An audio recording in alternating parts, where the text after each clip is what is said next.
काफ़ी चर्चित है पेपर लीक मामला, उसी से जुड़ा इनका भी एक समस्या है और जिससे पूरे प्रदेश की छवि को जो धूमिल हुई, जो कनकल हरिद्वार में इनको पेपर हटाया गया है। तो इस चीज़ में हम ये जानना चाह रहे हैं कि ऐसा क्या है कि जो जेईई में इन्होंने एग्ज़ाम की संस्तुति दी है और एई में नहीं दे रहे हैं।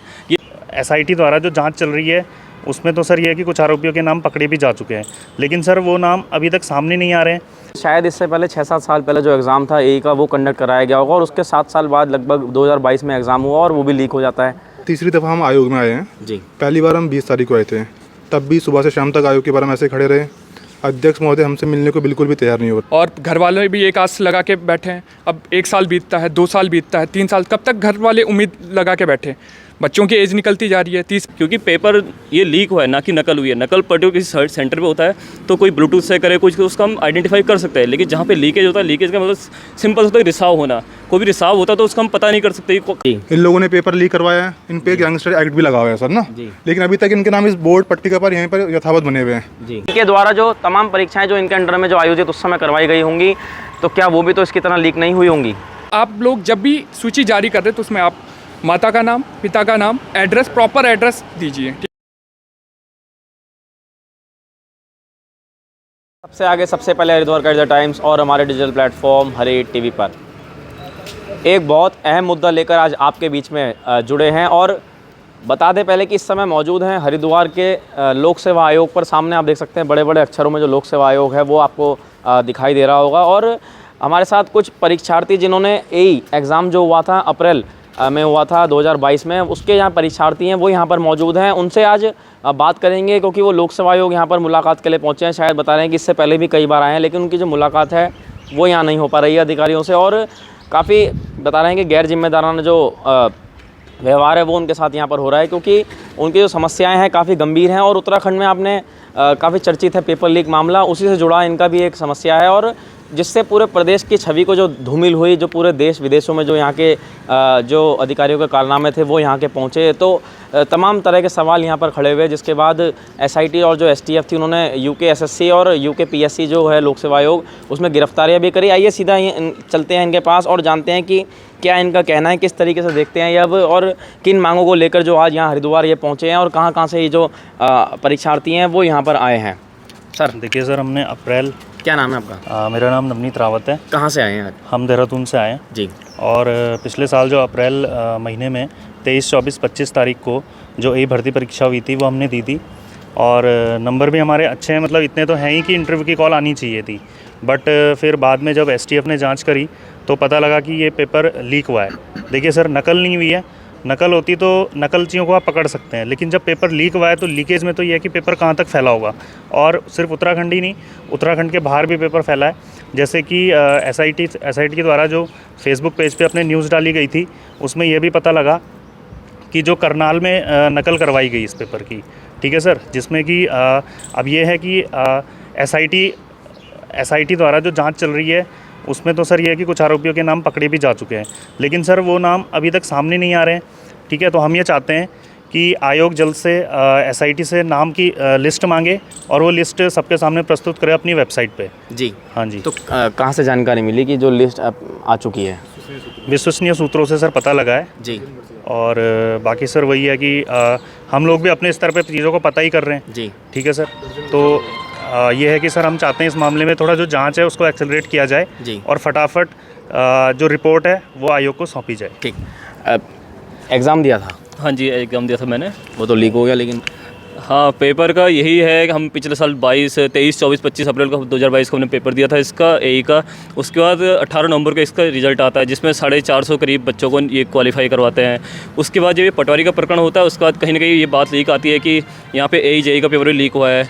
उसका इन्होंने एई जेई में एसआईटी के थ्रू जाँच करवाई, तो जेई के प्रकरण इन्होंने मतलब कुछ लड़कों को नामजद करके और उसके बाद पेपर को उन्होंने कैंसिल कर दिया, एग्ज़ाम के लिए उन्होंने घोषित कर दिया। लेकिन एई का भी सेम प्रकरण चल रहा है और हमें विश्वसनीय सूत्रों से पता चल रहा है कि इस पर 10 नाम अभी नामजद हो चुके हैं और यहाँ भी ये पता चला है कि कनकल हरिद्वार में इनको पेपर हटाया गया है। तो इस चीज़ में हम ये जानना चाह रहे हैं कि ऐसा क्या है कि जो जेई में इन्होंने एग्ज़ाम की संस्तुति दी है और एई में नहीं दे रहे हैं, ये किस चीज़ का प्रेशर है, या क्या समझे इस चीज़ से हम कि 10 नाम जो अभी तक उन्होंने करे हैं इसको आप सार्वजनिक करिए ना वेबसाइट पे। अगर आप साफ़ सुथरे हैं, आपकी छवि साफ़ सुथरी है तो आप करिए।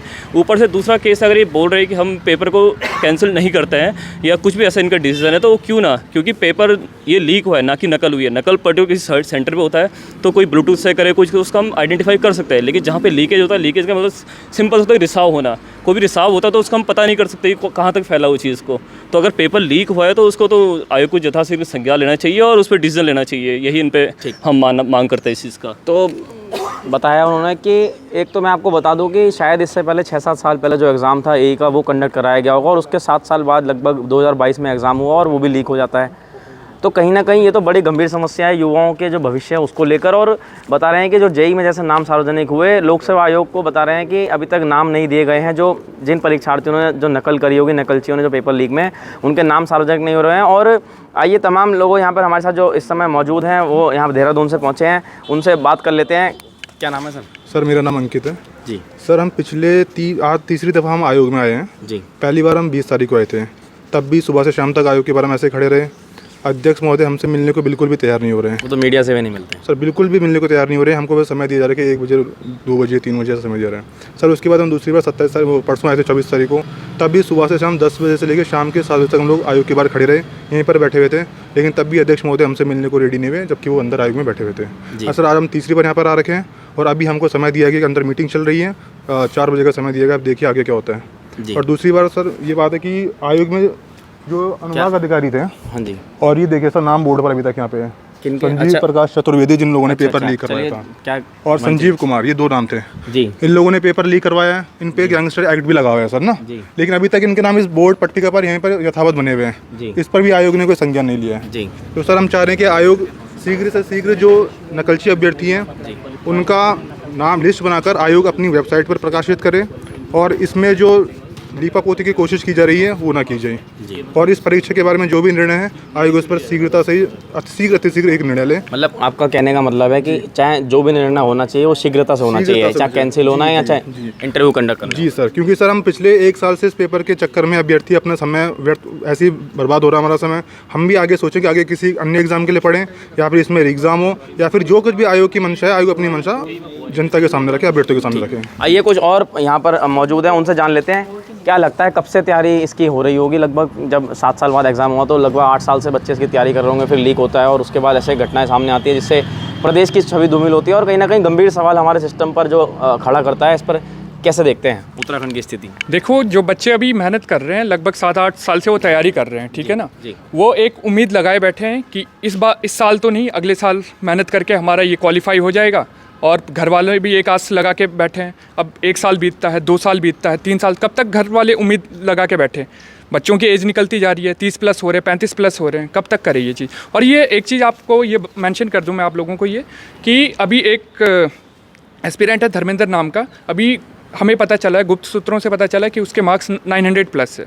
अब 900 प्लस मतलब एग्ज़ाम में 900 प्लस, मतलब आप सोच सकते हो यहाँ पर वो टेक्निकल में भी अच्छा कर गया, इंग्लिश भी उसकी अच्छी है, और हिंदी में भी वो अच्छा कर गया, और यहाँ पर जीएस का जो पोर्शन है उसमें भी वो अच्छा कर गया। एक और नाम है बीशू करके, एक नाम है बीशू बेनवाल, और उसका पटवारी में भी ये पकड़े गए। और इस समय एई में भले उनका पेपर रटने के बाद भी इनका क्वालिफाई नहीं हुआ है पेपर, ठीक है ना। तो इन चीज़ों को मैं मद्देनज़र रखते हुए हम ये बोलना चाहेंगे कि आयोग इस चीज़ पर जल्दी से जल्दी डिसीजन ले, ठीक है ना, बस। और अच्छा, मान ले सूची जारी भी हो जाती है, लेकिन सूची आधी अधूरी जारी होती है, जैसे उसमें जारी हुई है जेई के जो नाम आया उसमें किसी के कास्ट नहीं है, कुछ नहीं है। इस पर क्या कहना चाहते हैं आप लोग? देखिए, जो जेई की सूची जारी हुई है तो कुछ बच्चों का कहना है, जो हमें पता चला, हमारे दोस्त वगैरह भी है, तो एक लड़का है, नाम तो नहीं बताऊंगा, माना उसका नाम कुछ है, माना रोहित मान लो उसका नाम, ठीक है ना जी।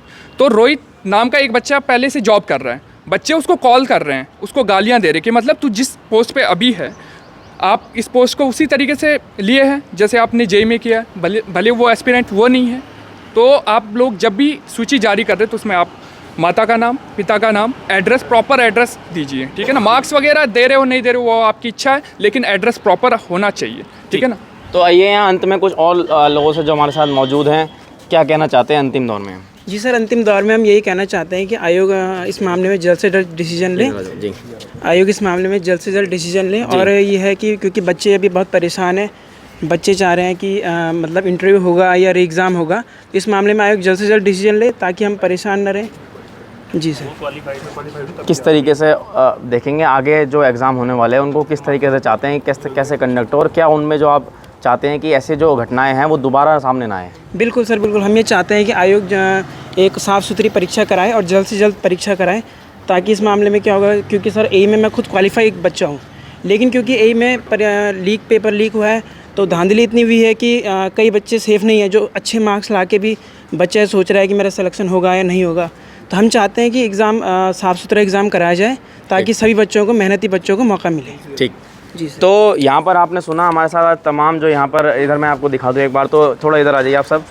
तो ये हमारे साथ यहाँ पर जितने भी यहाँ पर बताए हैं कि ए के जो परीक्षार्थी जिन्होंने एग्ज़ाम दिया था वो यहाँ लोक सेवा आयोग के सामने मौजूद थे, और बिल्डिंग आपको दिखा दें कि यही वो लोक सेवा आयोग है। काफ़ी चर्चित रहा पूरे देश में। यूकेएसएससी के बाद जो जिम्मेदारी मिली थी परीक्षा कराने की, वो ये अपनी निभा नहीं पाए। उसके बाद दो पटवारी लेखपाल के साथ साथ जेई का भी मामला सामने आ गया, तो गंभीर सवाल खड़े होने लगे। और जो संजय चतुर्वेदी और जो 2 नाम उन्होंने जो बोर्ड पर भी दिखाए, जो गिरफ्तार इस समय भी हो रखे हैं और जेल में हैं, उन पर भी सवाल ये खड़े होने लगे कि जो इनके द्वारा जो तमाम परीक्षाएं जो इनके अंडर में जो आयोजित उस समय करवाई गई होंगी, तो क्या वो भी तो इसकी तरह लीक नहीं हुई होंगी?